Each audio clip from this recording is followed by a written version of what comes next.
Welcome to Thrilling Tales of Adventure. I'm Mardell.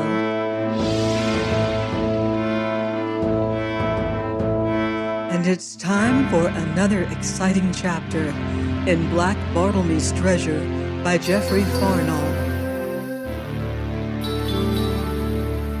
Chapter 12, Telleth of a Fight in the Dark. Penfeather was at the casement, had whipped open the lattice, and pinning the intruder by the throat, thrust a pistol into his face all in a moment. And then I recognized Godby the peddler. "Let be, Adam," I cried, springing forward. "Let be! Here's a friend." Saying nothing, Penfeather thrust away the weapon and, gripping the little man in both hands, and with prodigious strength, jerked him bodily in through the window, which done, he clapped to the lattice, and drawing the curtain, stood fronting Godby grim-lipped. "And now what?" says he softly. "Lord," gasped Godby, "Lord love me, but here's a welcome to a pal. Here's the second pistol I've had under my nose this night. Throttle me in a hay-band else." "What do you seek?" "My pal, Martin, according to his word." "Do you know this fellow, Martin?" "Aye," I nodded, and told briefly how and where we had met.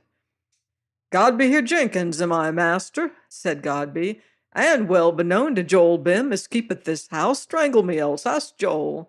And if you're Master Penfeather, I've first this here for ye, and second a warning." And speaking, Godby drew a letter from the breast of his leathern jerkin. "A warning," says Penfeather, glancing at the superscription. "Against whom?" "A black dog as goes erect on two legs and calls himself Gregory Bragg."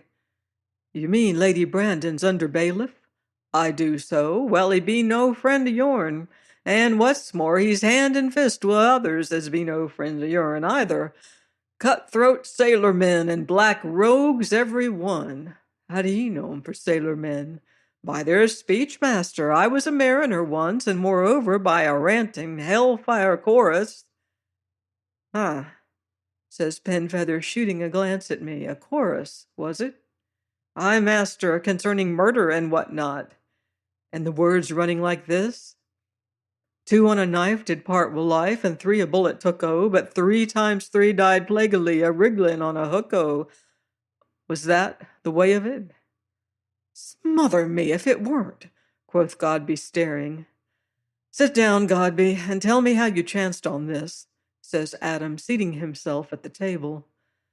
"Well, master, I happened to lie snug hid neath a heap of straw. And for why, says you? Says I to you, by reason of 2 lousy catchpoles as won't let poor Godby be. Now this straw chanced to be in my Lady Brandon's stables.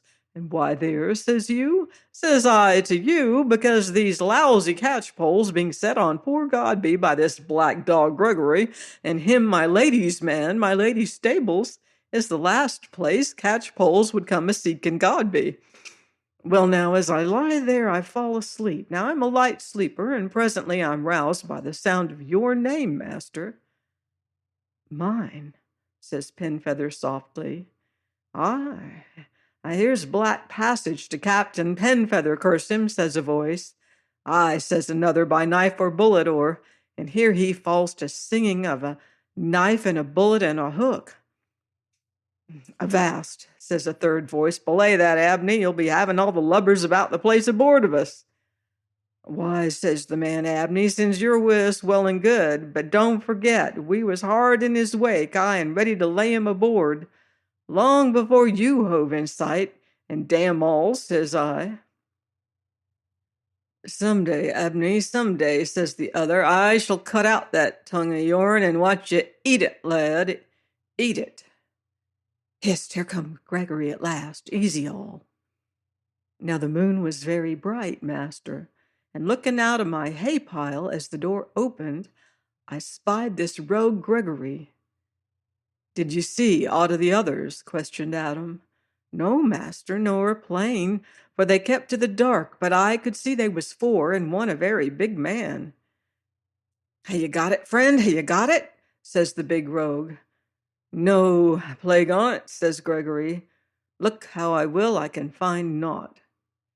Here's luck, says the big fellow. Bad luck as I'm a soul. Where's he lie? Can't say, says Gregory. His messages go to the Conisbee Arms, but he aren't there, I know. The faithful friend, was it? Says the big fellow, a lying off Deptford Creek? Aye, the faithful friend, says Gregory, and then chancing to look outside, claps finger to lip, and comes creeping into the shadow. Lie low, says he in a whisper. Here's my lady. And then, master, close outside comes my lady's voice calling, Gregory, Gregory. Answer, fool, whispers the big man. Quick, or she'll be athwart our cable. Here, my lady, says Gregory, and steps out of the stable as she's about to step in. Gregory, says she in hesitating fashion, have you seen a stranger hereabouts tonight? Not a soul, my lady, says Gregory. A tall, wild man, she says, very ragged and with yellow hair. No, my lady, says Gregory. Here she gives a sigh. Why then, says she, bear you this letter to Master Penfeather at once. To the Conisbee Arms, my lady, says Gregory. No, says she, to the Peck o' Malt by Bedgebury Cross. And Gregory, should you see aught of the poor man that suffered lately in the pillory, say I would speak with him. And now saddle and begone with my letter. To Bedgebury, says Gregory, the Peg o' Malt. Tonight, my lady. This moment, says she, mighty sharp. And, Gregory, I hear tales of your hard dealing with some of the tenantry. Let me hear no more, or you quit my service. And away she goes, leaving Gregory staring after her, letter in hand. 'Twas she, says the big man in a whisper. I'd know her voice anywhere.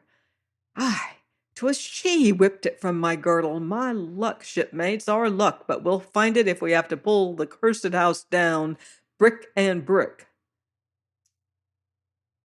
Godby, says Adam suddenly, leaning forward, did ye get no glimpse of this man's face? Nary a one, master, and for why? The place was dark, and he wore a great flapped hat. Why, then, says Adam, pinching his chin, did ye chance to see his hands? No whit, master, and for why? He wore a loose cloak about him. And what more did you hear? No more, master, and for why? Because as luck would have it, a straw tickled my nose, and I sneezed loud as a demi-culverin. And there's poor Godby up and running for his life, and those murderous rogues after poor Godby. Howbeit they durst not shoot, lest they should alarm the house. And I'm very light on my feet, and being small, and used to dodging catch-poles and the like vermin, I got safe away. Having done which, and bethinking me of my pal Martin, I made for the Peck o' Malt. Now, as luck would have it, Gregory overtakes me, as I had proposed he should, I being minded to get even with him for good and all. Down he gets from the saddle, and me by the collar, and claps a great snap-haunce under my nose. So it was you rogue, was it? Says he. The same, says I, but who's that peeping over the hedge there? The fool turns to see. I twixt the pistol out of his grip, and have him very neatly trussed and gagged with my belt and my girdle, and so heaving him I the ditch, into the saddle, and here I am. Godby, says Penfeather, viewing him keen-eyed, I need men. Will ye sail with us for the Main? Does Martin sail? He does. Will ye along? Heartily, Captain, heartily. Are ye armed, Godby? I've got Gregory's dag here, says Godby, pulling out a long-barreled pistol. Joel shall find ye another to go with it. And ye know the sea? Aye, Captain, I sailed with Captain Middleton as a gunner, and will lay you a gun as any man from a murdering piece or minion to a great culverin. Good, says Penfeather, and summoned Joel Bim, who, beholding the peddler, stared, bellowed jovial a greeting, and at a nod from Penfeather departed with him arm in arm. Well, Martin, says Adam when the door had closed, and what do you make of this tale of sailor men? That they're the same rogues I fell out with, beyond doubt, Martin, and what more? That like enough they're on their road hither, beyond any peradventure, shipmate. Well, let 'em come, Martin, let 'em come. There's somewhat here I don't understand, and I mislike mystery, so let them come here in this little room, in light or dark, I ask no better. And you such a timid man, Adam. True, Martin, but there's occasion when a worm turneth. Here he took up the letter Godby had brought, and breaking the seal, read it through. Once with a glimmer of his grim smile, read it again and frowning glanced across at me. Here's matter concerning you, Martin, harkee. And he read this. To Master Adam Penfeather, should you chance upon the poor man that suffered lately in the pillory by no order or will of mine, you will, I charge you, do all you may to succor him in any matter soever. This letter I do write in much haste to instruct you that I propose to sail in the Faithful Friend, along with you and my good cousin Sir Rupert in this quest for my father. Moreover, I will you should sail as speedily as soon as may be.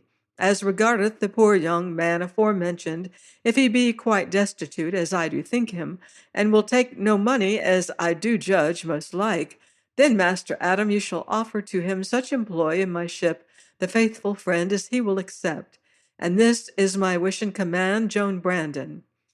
He is tall and great and fierce, with yellow hair and cruel mouth, yet seemeth more cruel than he truly is.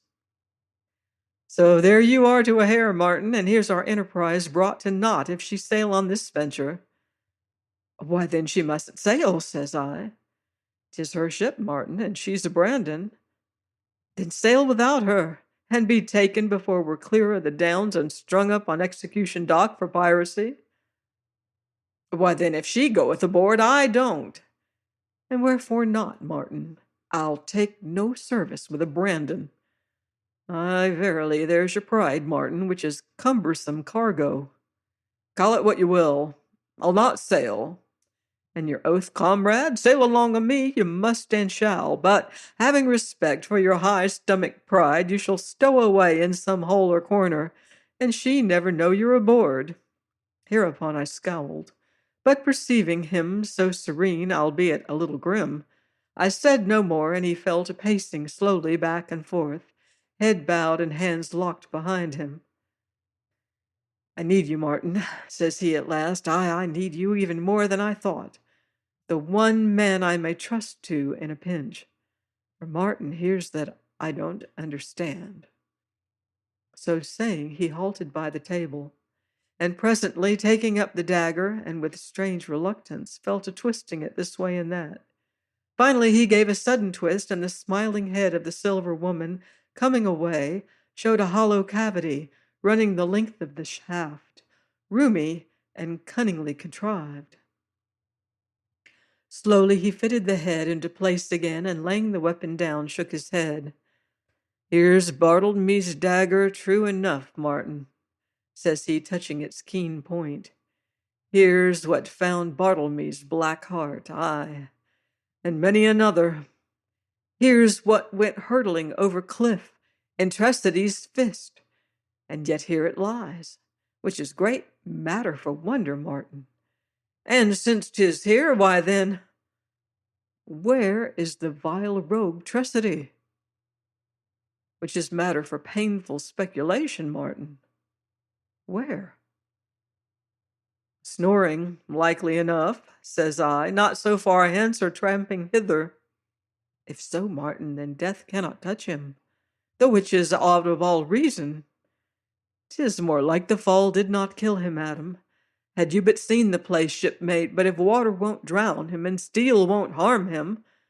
Like you, he wears a chain shirt, Adam, that I do know. Moreover, the devil cherishes his own, I've heard.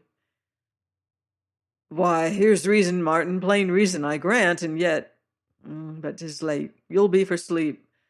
There's reason in that, too. Come, I'll show your bed. Spare yourself. I want no bed, says I bitterly. 'Twere luxury wasted on the likes o' me.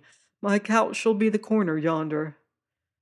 Ah, prideful youth, 'tis sweet to be young, Martin, says Penfeather with his sudden whimsical half-smile, and clapping his hand on my shoulder. Sleep where you will. That corner is as good as another. See, there stands my tuck. a Spanish blade of notable good temper. It hath been a true friend to me many a time ere now, and should be a trusty bedfellow. As for me, I'm for featherbed. And Martin, says he, pausing to pinch his chin and view me sideways, if aught should chance to me, at any time, the chart and treasure will be yours. So good night, comrade, and sleep sound, for 'tis like we shall wake betimes. Saying which he turned, slow and thoughtful, and went out, closing the door softly behind him.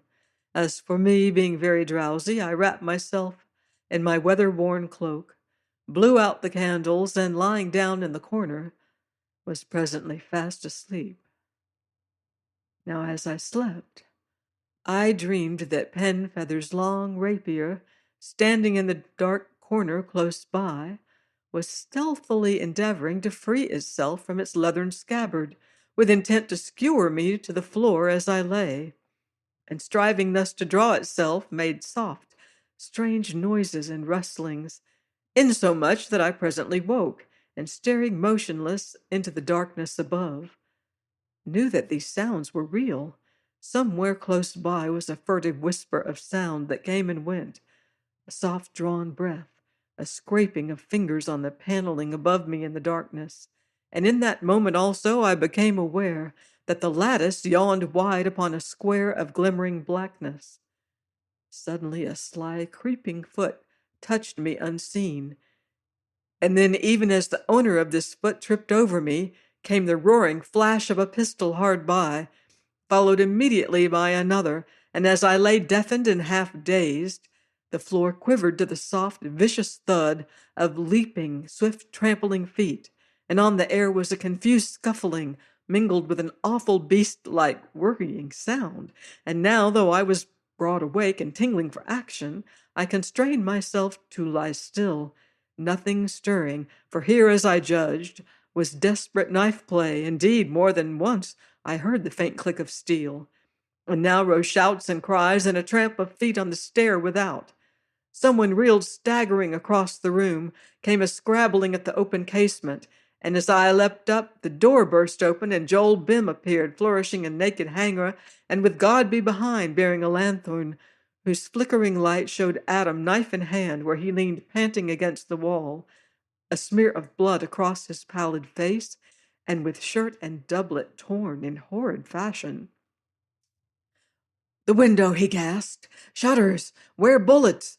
I sprang forward, but Joel was before me, and crouching beneath the open lattice, swung the heavy shutters into position. But even as he did so, a bullet crashed through the stout oak. "Doors all fast, Joel?" "Aye, Cap'n, but who's here? Is it the preventative? And me with the cellars choke full." "My cock, is it the customs, Cap'n?"